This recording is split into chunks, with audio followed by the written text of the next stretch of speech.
தம்பி உடையான் படைக்கு அஞ்சான்.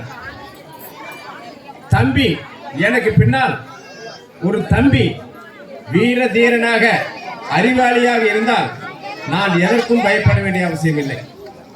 சில சமயத்திலே நாங்கள் நினைத்ததுண்டு, நமது பெரியோர்கள் ஒரு பவுண்டேஷன் அமைத்து கொடுத்தார்கள், அதற்கு அலங்காரம் மட்டும் நம்மால் செய்ய முடிந்தது. வரும் தலைமுறையிலே இந்த தெய்வ காரியங்களும் ஊர் பொது நிகழ்ச்சிகளும் நல்ல முறையாக நடக்குமா? நமக்கு பின்னால் தம்பிகள் உருவாகிறார்களா இல்லையோ என்ற ஏக்கத்தில் இருந்தோம்.